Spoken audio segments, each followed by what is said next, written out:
সবাইকে স্বাগত জানাই চ্যানেলে আসার জন্য। কেমন আছো তোমরা? আমি প্রীতম বলছি।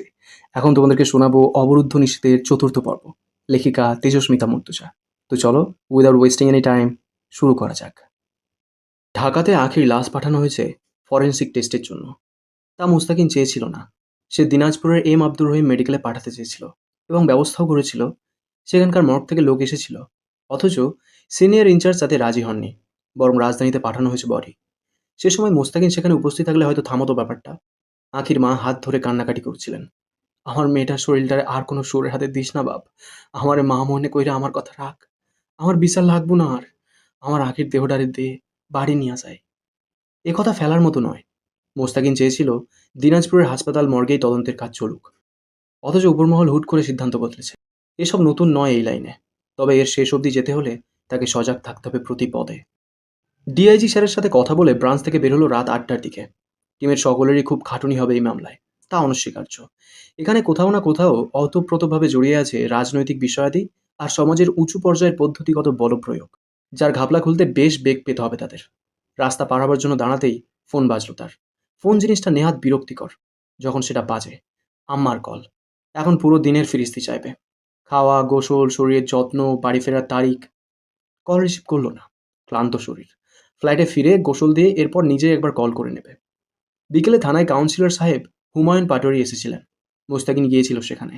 সে প্রশ্ন করল হুমায়ুন সাহেবকে, আপনি ভিকটিমের পরিবারকে জায়গা থেকে উচ্ছেদ করতে চাইলেন, এরপর তারা গেল না, তার মেয়ের সঙ্গে এমন কিছু ঘটল। সন্দেহ যদি আপনার উপরে যায়, তা নিয়ে বক্তব্য কি আপনার? হুমায়ুন পাটোয়ারি হাস্যোজ্জ্বল কণ্ঠে জবাব দিয়েছেন, উচ্ছেদ করা কোনো কঠিন কাজ না মুস্তাকিন। আর এমনও নয় তা আমি পারতাম না। তাই এরকম একটা সহজ ব্যাপারে তার সঙ্গে এমন খারাপ কিছু করার প্রশ্নও ওঠে না।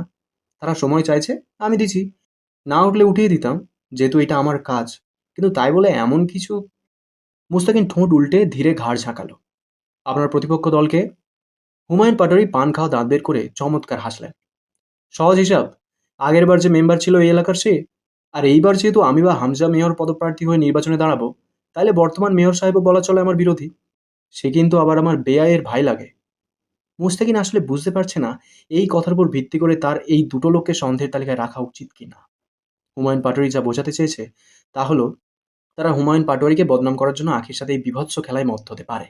আচ্ছা, আর কি কোনো সাসপেক্ট থাকতে পারে না এই খুনের দায়ে? আখির পরিবারের সাথে একটা বিশদ আলোচনা দরকার। হতে পারে আরও কেউ কোনো সাহায্য করতে পারবে। কোমর বেঁধে নামতে হবে। তবে তার আগে ল্যাব টেস্টের রিপোর্টটা চাই। সেখান থেকে বহু তথ্য বেরিয়ে আসা রয়েছে আশা করা যায়, যদি সবকিছু ঠিকঠাক থাকে তো।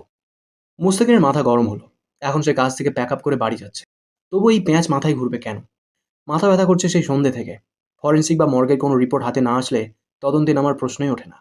এখন জিজ্ঞাসাবাদ করতে তথ্য প্রয়োজন, যেটা ফরেনসিক টেস্টের পর আসবে। দুবার দুপাশে মাথাটা ঝাঁকি দিল। গাড়ি চালাচ্ছে তার সহকারী মাহমুদ। হোটেল দেখে তাকে বলল, গাড়ি থামান। মাহমুদ গাড়ি থামালো। মুস্তাকিন নেমে গিয়ে হালকা পাতলা কিছু খাবার কিনে নিল। ফ্ল্যাটে রান্না করার চাচিটা দুদিন হলো আসে না। এখন গিয়ে রান্না করার এনার্জি তার নেই। না খেতে ঘুমাতে হবে কিছু নিয়ে না গেলে। অ্যাপার্টমেন্টের গেট দিয়ে ঢোকার সময় দারোয়ান এগিয়ে এলো।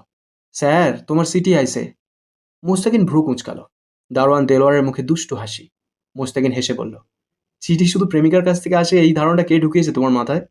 আজকাল আর প্রেম চিঠিতে হয় না। উন্নত দুনিয়ার প্রেম হয় উন্নত উপায়ে, উন্নত ডিভাইসের মাধ্যমে হয়। হতে পারে দেখো এটা আমার মৃত্যুর পরোয়ানা পাঠিয়েছে কোনো এক শুভাকাঙ্ক্ষী ভালোবেসে। দেলোয়ার দাঁত বের করে হাসল। তোমারে আর কেডা মারার সাহস করব? যত বড় একখান পিস্তল প্যান্টের ভিতরে নিয়ে ঘোরো। নাকে আঙুল ঘষে অপ্রস্তুত হাসলো মুস্তাকিন। প্যান্টের ভিতরে পিস্তল? তা আবার অত বড়? তুই রাইফেল আর পিস্তলকে গুলিয়ে ফেলছিস মনে হচ্ছে। আর প্যান্টের ভিতরে পিস্তল রাখে কেমনে? কোথায় রাখে? মুস্তাকিনের বলার ভঙ্গি আর কথা শুনে হো হো করে হেসে উঠল এবার দেলোয়ার। মুস্তাকিন ঢুকে গেল ফ্ল্যাটে। দরজা লাগিয়ে খাবার টেবিলের উপর রেখে চিঠি নিয়ে বসলো। চিঠি রেখে দিল পরিত্যক্ত হালে। বিশেষ আগ্রহ আসছে না তা নিয়ে। এ ব্যাপারে মাঝে মধ্যে নিজের কাছেই অদ্ভুত লাগে অবশ্য তার। কিছু বিষয়ে যেখানে সাধারণভাবে খুব বেশি উত্তেজনা এবং কৌতূহল কাজ করার কথা, সেখানে উল্লেখযোগ্য কৌতূহল পায় না নিজের মাঝে। এখন যেমনটা হচ্ছে। একবার ভাবলো গোসল খাওয়া সেরে এসে চিঠিটা পড়তে পড়তে শুয়ে পড়বে। শরীরের ক্লান্তি বেশ গায়ে লাগছে। আবার কি মনে করে দায়সারা হাতে চিঠিটা তুলে নিল। যা ভেবেছিল তাই, বেনামি চিঠি এসেছে। কি জানি পরিচয় দাও তুমি নিজের। ও হ্যাঁ, সৈয়দ মুস্তাকিন মহান, investigator of PBI department. Case থেকে সরে যাও অফিসার। তুমিও ভালো থাকো, আর আমরাও। নয়তো তোমার এক পিস্তল কতক্ষণ কতভাবে রক্ষা করতে পারবে তোমার জান? চাকরি করতেছো, জানের সওদা না। আর যদি সেরকম ইচ্ছা থাকে তাহলে তোমার রুহুর জন্য মঙ্গল আর মরার পরে বেহস্ত কামনা করি। মুস্তাকিন চিরকুটটা হাতে মুড়ে ময়লার ঝুড়িতে ফেলল। শার্ট খুলে সোফাতে ছুড়ল। আরও মাথায় চেপে বসাচ্ছে এরা কেসটা। এতক্ষণ তাও ঘুম ঘুম পাচ্ছিল একটু ক্লান্তিতে। এখন আচমকা উত্তেজনা বাড়ল কেস নিয়ে। আরও সিরিয়াস হয়ে উঠল মনটা কেসের শেষ দেখার জন্য। এত মজার চ্যালেঞ্জ পেলে মনটা যে কতটা মনোবল পায় যে কোনো জটিল কেস সলভ করে সেই অপরাধীকে ফাঁসিতে ঝোলাতে। এই মনোবল প্রদানকারী চিরকুটটাকে তুলে ডায়েরিতে তুলে রাখতে ইচ্ছে করলো মোস্তাকিনের। তোয়ালে ঘাড়ে করে বাথরুমে ঢুকলো। গোসল সেরে দ্রুত বসতে হবে তদন্তের কাছে। মস্তিষ্কে আন্দোলন শুরু করছে পুরো ব্যাপারটা। রিক্সা এসে পাড়ার রাস্তার সামনে নামিয়ে দিল অন্তুকে। আর ভেতরে যাবে না রিক্সাওয়ালা। রাস্তা খারাপ। জায়গাটা অন্তু চিনত। বাড়িটা চিনল এক চাচাকে জিজ্ঞেস করে। রাস্তাটা ভেঙে গেছে। কদিন আগে বৃষ্টিতে পিচ ক্ষয়ে নিচু হয়ে যাওয়া স্থানগুলোতে পানি জমেছে। সামনেই দেখতে পাওয়া যাচ্ছে ক্লাব ঘর, যার বাইরে দেয়ালে সেঁটে রাখা বিভিন্ন রাজনৈতিক পোস্টার, রং বেরঙের কালিতে রাজনৈতিক সংগঠনের নামধাম লেখা সব। ক্লাবের সামনে রাস্তার ওপারে চায়ের দোকান। ক্লাব ঘরের সামনে লাল চেয়ার পাতা কয়েকটা। বাস স্ট্যান্ডের ওপরে ক্যারাম বোর্ড রাখা। চেয়ারে দুজন বসে পা দোলাচ্ছে, সিগারেট টানছে। কেউ চায়ের কাপে চুমুক দিচ্ছে। রাস্তার এই করুণ দশা দেখে অন্তুর প্রথমে যা মাথায় এলো, কাউন্সিলর ক্লাব ঘরের সামনে রাস্তা যদি এই হাল হয়, অথচ সেই কাউন্সিলর আগামী মেয়র পদের প্রার্থী হয়ে বিভিন্ন সম্মেলনে কত কি করে দেওয়ার অঙ্গীকার দিচ্ছেন জনতাদের। আজকালের মাঝে একটা বিশাল সম্মেলন অবশ্য আছে প্রাইমারি স্কুলের মাঠে। সেখানে নিশ্চয়ই হামজা জয় জম্পেস একটা করে বক্তব্য রাখবে। এদের জিহ্বা কয়টা, আর বিবেক এবং লজ্জায় বা কোন ফেরিওয়ালার কাছে বিক্রি করে বাদাম কিনে খেয়েছে। ক্লাব ঘর পার হওয়ার সময় ভুলেও সেদিকে তাকালো না। থুতনি বুকে ঠেকিয়ে হেঁটে পার হলো ক্লাব ঘরের সামনে রাস্তাটুকু। ক্লাবের ছেলেরা নিশ্চয়ই একবার দুবার তাকিয়ে আবার চোখ ফিরিয়ে নিয়েছে। কালো বোরকা ও কালো ওড়নার নিকাবে মুখ ঢাকা অন্তুর। ক্লাব ঘরের একদম পাশেই সালমা খালার ছোট বাড়িটা। মাঝে অল্প একটু জায়গা জুড়ে ঝোপঝাড় গজিয়েছে। টিনের গেট। তাতে আঙুলের টোকায় দু তিনবার শব্দ করল। নিঃশব্দে গেটটা খুলে দিল কেউ। অন্তু তাকালো। চাঁদনি গেট খুলে তার দিকেই তাকিয়ে আছে। অন্তু নিজেই পরিচয় দিল। আমি খালার ভার্সিটির এক ছাত্রী। চাঁদনি একপাশে সরে দাঁড়িয়ে ভেতরে আসার ইশারা করলো। ধীর পায়ে ভেতরে ঢুকলো অন্তু। টিনের চাল, টিনের বেড়া। তার সামনে একটা ইটের গাঁথুনিতে তোলা ঘর, যেটার মেঝে হয়নি। উপরে শুধু টিনের ছাদ লাগানো হয়েছে। নিচের মেঝে কাঁচা, জানলা দরজাও লাগানো হয়নি। চাঁদনি অন্তুকে নিয়ে গিয়ে একটা ঘরে বসালো। যাবার সময় গেটের সাথে লাগোয়া যে ঘর পার করলো অন্তু, সেখানেই অসময়ে নামাজে বসেছেন সালমা খালা। অঝরে কাঁদছেন যায় নামাজে বসে। করুণ সেই স্বর তার কান্নার। অন্তুর বুক ভার হয়ে এলো সেই কান্নার গুনগুন আওয়াজে। মুখ ফিরিয়ে নিয়ে চাঁদনির পেছনে হাঁটল। চাঁদনি ওকে বিছানায় বসিয়ে উঠে যেতে অগ্রসর হয়। অন্তু চাঁদনির হাতটা চেপে ধরে অনুরোধ করলো। ভাবি প্লিজ, কোনো আনুষ্ঠানিকতা দেখিয়ে আমাকে ছোট করবেন না। আপনি বসুন, 2 মিনিট কথা বলে সব মিটলে একদিন এসে নাস্তা করে যাব। চাঁদনি মানতে চায় না। অন্তু জোর করে বসালো। জীর্ণ একটা সালোয়ার কামিজ পরনে চাঁদনির। চুলের বেনি উস্কো খুস্কো। মুখে মলিনতার ছাপ। দেখতে ভালো চাঁদনি। চোখ দুটো ডাগর ডাগর। তাতেও কালি পড়েছে। বসে গেছে চোখের কোটরে। বসতে বসতে অন্তুকে জিজ্ঞেস করে, নাম কি তোমার? অন্তু বলে ডাকে সকলে। বলেই অন্তু নিজে থেকে বলল আবার, যদি আগেই চলে যেতেন এখান থেকে, তাহলে হয়তো আঁখির এই হাল হতো না। কথাটাতে বেশ জড়তা ছিল অন্তু। নিজেই অবাক হলো। সে কথা বলে, অতি স্পষ্ট শোনায় তার। অথচ আজ কথা জড়িয়ে যাচ্ছে। দিন শেষে অন্তু সাধারণ মেয়ে। মানুষের রক্তে গড়া মানুষ। এটাই প্রমাণ করে বিষয়টা। মলিন হাসল চাঁদনি প্রত্যুত্তরে। বহুত দিন থেকেই ক্লাবের ছেলেদের নজরে পড়ছিল আঁখি। আঁখিরে খুব জ্বালাতো ওরা। যাওয়া আসার সময় আজে বাজে কথা বলতো। একবার ক্লাবের একজন বাড়িতে আসছিল তার কোনো বড় ভাইয়ের সাথে, আঁখির কুপ্রস্তাব নিয়ে। আম্মা তার একটা থাপ্পড়ও দিছিল। চাঁদনি থামল। অন্তুর জিজ্ঞেস করতে ইচ্ছে করলো, সেই বড় ভাইটা কি জয়? আপনার কি সন্দেহ হয় না জয়ের ওপর? করল না প্রশ্নটা। সে নিজেও শুধুই শুনেছে জয়ের ব্যাপারে। একবার একটা ছোট্ট ঘটনা ঘটেছিল তার সঙ্গে। তার জের ধরে তিলকে তাল বানানো মূর্খতা নয়তো কি। জয়কে কালপ্রিট ভেবে বসে থাকা তো চায়। তবে তাতে এমন কি হতে পারে না যে আসল অপরাধী সামনে এলো না জীবনে? আচ্ছা, আসল অপরাধী সামনে এলেই বা কি করা যাবে? কি করতে পারবে প্রশাসনের ফোর্স? আর অন্তরই বা কি করার আছে? সে এত ভাবছেই বা কেন? সে শুধু এসেছে সমবেদনা জানাতে, বাস। মাথা নত করে হতাশ শ্বাস ফেলল অন্তু। এরপর বলল, আপনি যে টাকা ফেরত দিতে গেছিলেন মেম্বার সাহেবকে, তা দিয়ে অন্য কোথাও তো জায়গা কিনে চলে যেতে পারতেন। চাঁদনি হাসলো আবার। তুমি ঘটনার লোকমুখে শুনছো তাই না? অন্তু জবাব দিল না। চাঁদনি নিজেই বলল, পুরোটা আর আসলটা শোনো নাই। এখন শুনি, আপনি বলুন। চাঁদনি বিছানার ওপরে ছড়িয়ে ছিটিয়ে থাকা কাপড়গুলো ভাঁজ করতে করতে বলল, আমি বাপের বাড়ির পাওনা জায়গা আর বিয়ের গয়না বেচে আমার ভাইয়ের সাথে নিয়ে মেম্বারের কাছে গেছিলাম টাকা ফেরত দিতে। টাকাগুলো দেখলো আর মেম্বার সাহেব বলল, আচ্ছা, টাকা যখন জোগাড় করছো নেওয়া যাবে। আমি ওই লোকের সাথে কথা বলে দেখি। যেভাবে বলছিল আমরা নিশ্চিত ছিলাম টাকা নেবে, জায়গা ফেরত পাবো। থামলো চাঁদনি। অন্তু জিজ্ঞেস করলো, নিল না টাকা? চাঁদনি খুব মনোযোগ দিয়ে কাপড় ভাঁজ করতে করতে বলল, সেই রাতে বাড়িতে লুট হলো। কি যে অদ্ভুত নির্লিপ্ত শুনতে লাগলো চাঁদনির কথাটা। কপাল জড়িয়ে ফেলল অন্তু। চেনেননি তাদের? চাঁদনি আলতো হাসল, কাপড়গুলো একপাশে রেখে বলল, তুমি কখনো ডাকাতি দেখনি না? না, দেখিনি। ওরা মুখোশ পরেছিল, আর চিনলেই বাকি। যাবার সময় অস্ত্র দেখায় খুব ভালো করে সাবধান করে গেল, আর আমরা সাবধান হয়ে গেলাম। একবার সাবধান না হয়ে হারাই গেছে। অন্তুর বুঝে এলো না শেষের কথাটা। এবারেও জিজ্ঞেস করতে ইচ্ছে করলো, আপনি কি আখির মেজো ভাইয়ের কথা বলছেন, যে ক্যান্সারে মারা গেছে? এখানেও কি রহস্য আছে? বলল না কিছু। চেয়ে রইল ক্ষণকাল চাঁদের নির্বিকার মুখটার দিকে। অসীম ধৈর্য আর বুঝ মেয়েটির। এমন নিম্নবিত্ত পরিবারে এত শীতল মস্তিষ্কের একটা বউ। তার চোখের চাহনি, কথা বলার ধরন, মুখের ভঙ্গিমা, সবই যেন অসাধারণ, একটু সাধারণ নয়। সেদিন শাশুড়িকে যেভাবে বুকে জড়িয়ে থামাচ্ছিল, সে এক বিরল দৃশ্য। আজও কেমন অনড় শক্তিময় লাগছে এই মেয়েটাকে। প্রথম সাক্ষাতে কেমন নির্দ্বিধায় কথা বলছে ওর সঙ্গে, একটু ইতস্তত বা অপ্রস্তুত নয় যেন। মার্চে কি এমন হতে পারতো না? অন্তু জিজ্ঞেস করল, পড়ালেখা জানেন? এসএসসি পাস করছিলাম। মুখ খুললে না তুমি, দেখলাম না তোমায়। অন্তু নিকাবটা খুলল অল্প একটু। চাঁদনি চেয়ে দেখল। বেজায় মায়াবতী দেখতে অন্তু। সবচেয়ে বেশি মায়া লেপ্টে আছে ওই ঘন পাপড়িওয়ালা চোখে। চোখের মণি কুচকুচে কালো, তাদের মুক্ত দানার ন্যায় ভাসছে আলোর প্রতিশ্রিত বিন্দু রেখা। এক দেখায় আটকে যাওয়ার মতো। অদ্ভুত সুন্দর মেয়েটা। কালো নিকাবের প্রান্ত এসে ঠেকেছে ফর্সা কপালটার উপর। থুতনিটুকুও বের হয়নি। কালো পর্দার আবরণের ভেদে ঝিরঝিরি মোহময়ী চেহারা। চাঁদনি কিছুক্ষণ অন্তুর নত মুখের দিকে চেয়ে থেকে বলল, খুব সুন্দর তুমি। অন্তু তাকালো চোখ তুলে, মুচকি হাসল। অথচ আপনাকে দেখে ঘোর লেগে যাচ্ছে আমার। গেটে শব্দ হলো। কেউ ভেতরে প্রবেশ করলো। অন্তু দ্রুত মুখে নেকাব পরে নিল। সোহেল ঘরের দরজায় এসে থেমে গেল। তার চোখে মুখে কৌতূহল। অন্তু সোহেলের অপ্রস্তুত অবস্থা দেখে নিজেই বলল, ভাই, আমি অন্তু, ভার্সিটিতে পড়ি। ভাবির সঙ্গে এমনি দেখা করতে এসেছিলাম। আপনি ভেতরে আসুন। সোহেল ঢুকলো না। দু কদম পিছিয়ে হাত দিয়ে বাধা দেবার মতো করে বলল, বসো তুমি, কথা কও, আমি পরে আসবো। বসো বসো। অন্তুর কেন জানি খুব ভালো লাগছে এই বাড়িতে। এটা বাড়ির বিশেষত্ব, নাকি বাড়ির মানুষগুলোর শুদ্ধতা? দ্রুত পায়ে এগিয়ে যায় অন্তু দরজার দিকে। না ভাই, আপনি আসুন, আমি বেরিয়েই যাচ্ছি। সোহেল দূরে পিছিয়ে দাঁড়িয়ে অন্তুকে বের হবার জায়গা করে দিল। বাড়িটা গুমোট হয়ে আছে। শোকের ঘন ছায়া কালবৈশাখীর মেঘের মতো ছেয়ে আছে পুরো বাড়িটা জুড়ে। অন্তু গিয়ে কান্নারত অভাগী মায়ের পাশে মেঝেতে বসে পড়ল। হাতটা চেপে ধরে বলল, চেনে না মায়? চিনল সালমা অন্তুকে। ভার্সিটিতে কমন রুমে দেখেছে বহুবার। অন্তু ওনার চোখের পানি মুছে দিতে দিতে বলল, আপনি এভাবে কাঁদছেন কেন? ক্লাব ঘরেও পৌঁছেছে নিশ্চয়ই আপনার কান্নার স্বর। পৈশাচিক আনন্দ দিচ্ছে ওদের আপনার এই আর্তনাদ। মাথাটা নিচু করে পড়ল আবার। যখন কেউ কষ্ট দেবার লক্ষ্যে কষ্ট দেয়, তখন একদম উচিত নয় কষ্ট পাওয়াটা তাদের দেখানো। হয় সেই পরিমাণ সেইভাবে ফিরিয়ে দিতে হয়, অথবা চুপ থাকতে হয়, অন্তত তাদের সামনে। সালমা খালা অন্তুর এই ভারী কথা বুঝলেন কিনা কে জানে। কেঁদে ফেললেন। কিন্তু ওরা তো করে নাই কিছু। অন্তু জানালার দিকে তাকিয়ে বলল, নিজেকে সান্ত্বনা দিচ্ছেন? কান্নায় ভেঙে পড়লেন সালমা বেগম অন্তুর হাতের ওপর। অন্তুর গলা ভেঙে আসা এক অসহায় সম্ভ্রম ও প্রাণহারা মেয়ের নিঃস্ব মায়ের কান্নার ধ্বনিতে। সালমা বেগম কান্না সামলালেন কিছুক্ষণ পর। এরপর বললেন, ওরা কিছু করেনি অন্তু। কেঠা করছে আল্লাহ মাহমুদ জানে।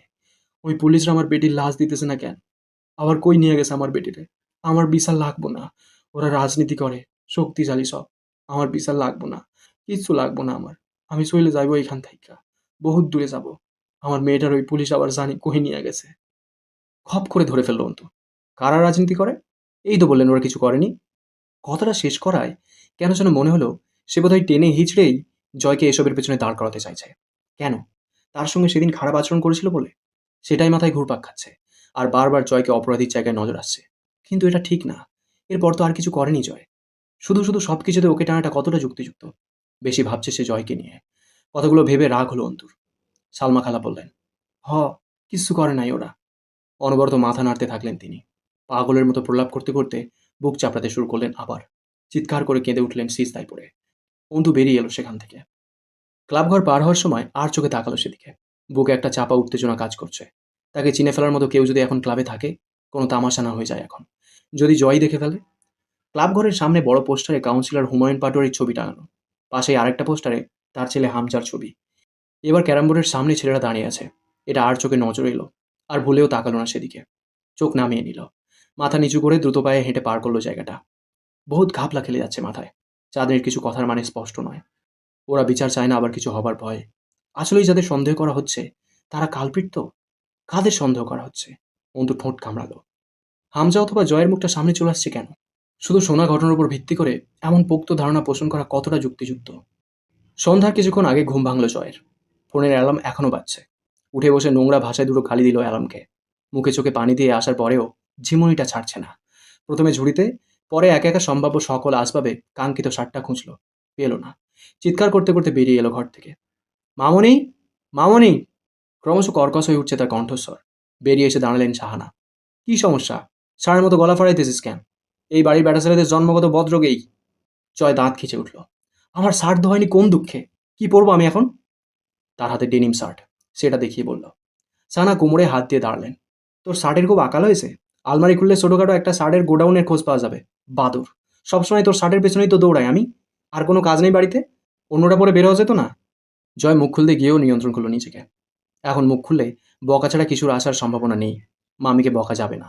দাঁতে দাঁত ঘষে চোখ বুজে গিলল বাজে ভাষাগুলো। এরপর কথা বলতে গিয়ে ওই খ্যাপা সরি এলো। তো একটা বের করে দাও সেই গোডাউন থেকে, পরে বের হই। তোমাদের মতো তো হুদাই ঘরে বসে থাকি না আমি। কাজ আছে। উঠতেই দেরি হয়ে গেছে। আবার শার্টের বালটা নিয়ে রঙ্গ করতেছি আরও আধ ঘন্টা। তরু বেরিয়ে এসে দাঁড়ালো সেন্টার রুমের এক পাশে। জয় ওর দিকে ফিরল। কঠিন স্বরে আদেশ করলো। তরু, আমার একটা শার্ট বের কর যা। কুইক! তরু আস্তে করে হেঁটে পাশ কাটিয়ে জয় রুমে ঢুকলো। চারিদিকে চোখ বুলিয়ে দেখলো, এই ঘরে ঢুকলেই পুরুষালী একটা গন্ধ পাওয়া যায়, যাতে মাতাল মাতাল লাগে ওর। ঘরে বাস করা পুরুষটাই যখন সর্বক্ষণ ওর মাতাল হয়ে থাকার কারণ, এই ঘরটাও ওর কাছে বড় কাঙ্ক্ষিত। প্রতিদিন জয় উঠে বেরিয়ে যাবার পর সে পুরো ঘরটাকে পারলে নতুন করে উলট পালট করে, আবার শুরু থেকে গোছায়। বেশিক্ষণ এই ঘরে অবস্থান করার লোভে। যতক্ষণ এখানে থাকবে বুকের ভেতর কি যে এক শিরশিরানি নিচে বেড়ায়। আলমারিটা খুলে খুঁজে খুঁজে একটা কালো লালচে রঙা শার্ট বের করলো। পরক্ষণে এবার দ্রুত ঢুকিয়ে হ্যাঙ্গারে বাঁধিয়ে ঝুলিয়ে রাখলো। এসব অবশ্য তারই গোছানো। এই ঘরের প্রতিটা বিন্দু কোণা যেন তার হাতে সাজে প্রতিদিন। চেক শার্ট বের করলো একটা। সেটাতেও মন লাগলো না। ভুলভাল শার্ট নিয়ে গেলে পছন্দ না হলে নিশ্চিত একটা জঘন্য ভাষায় গালি দিয়ে ছুঁড়ে ফেলবে শার্টটা জানালা দিয়ে। তার পরবর্তীকালে তুলে এনে জয়ের সামনে ধরার সাহস নেই কারো। শেষমেশ একটা ছাই রঙা বলা চলে, সাদা আর ছাই রঙের মিশ্রণে অদ্ভুত একটা রঙা শার্ট নিয়ে বের হয়ে এলো রুম থেকে। জয়ের সব কিছু যেখানে অদ্ভুত, শার্টের কালেকশনও। জয়ের কেনা শার্টের প্রতিটি কালার থেকে তরুর ইচ্ছে করে খেয়ে ফেলতে। নাম না জানা সব কালারের শার্ট বেছে বেছে কিনে আনে। এমনকি শার্ট যেটা কিনে সেটা দোকানে দাঁড়িয়ে গায়ে চড়িয়ে পরনেরটা ব্যাগে করে আনে। পরের দিন নতুন সেই শার্ট ধুয়ে আয়রন করে আলমারিতে তোলা হয়। এরকম হাজারো পাগলাটে স্বভাবসম্পন্ন বদরাগী পুরুষটিকে কেন এত ভালো লাগে মনে মনে তরুর? লোকে শুনলে নিশ্চয়ই বলবে রুচির দোষ আছে তরুর। নয়তো জয়ের মতো নোংরা স্বভাবের ছেলের প্রেমে পড়া যায় না। সব মঞ্জুর, তবুও ভালো লাগে ওই ছেলেটাকে। জয় কিছু বলল না, চুপচাপ শার্ট পরে নিল গায়ে। নিজে আর রুমে ফিরল না। তরুকে দিয়েই পারফিউম আনিয়ে নিল। এই যে এই ব্যাপারটা তরু কতটা উপভোগ করে তা নিশ্চয়ই জানে না জয়। তার মন নেচে ওঠে যখন জয় ধমক দিয়ে এটা ওটা ঘর থেকে আনতে বলে তাকে। মনে হয় যেন এই তো তরু ঘরণী জয়ের। তাকে গুছিয়ে সাজিয়ে আগলে রাখার দায়টুকু তরুর। আজ পৌরসভা অফিসে বৈঠক ছিল। নির্বাচন বেশি দূরে নয়। হামজা বলেছিল ঠিক দুপুরের পর পৌরসভায় পৌঁছে যেতে। আগামী সপ্তাহের শুরুতেই বিশাল এক সম্মেলন নির্বাচন নিয়ে। এই বিষয় নিয়ে আলোচনা চলবে। জয় পৌরসভায় না গিয়েছিল ভাঙা বাড়িতে। সেখানে কিছুক্ষণ আড্ডা দিয়ে ক্লাবে গিয়ে ক্যারাম খেলেছে আধ ঘন্টার মতো। এরপর বাড়ি ফিরে ঘুম দিয়েছে সন্ধ্যা অবধি। কবি ড্রাইভিং করতে করতে জিজ্ঞেস করলো, ভাই, আমরা যাচ্ছি কই এখন? চেয়ারম্যান কাকা ডেকেছে। কবির দ্রুত ঘাড় ঘোরালো। চেয়ারম্যান কাকা আপনাকে ডাকছে? কেন? সম্পত্তির ভাগ লিখে দেবে। তোর কিছু চাই সেখান থেকে? বোকা হাসলো কবির। না, মানে আপনারা কেন ডাকছে? উল্টাপাল্টা কিছু করবে না তো? চুলে হাত দিল জয়। মুখে বদমাইশি হাসি ফুটল। উল্টোপাল্টা কিছু?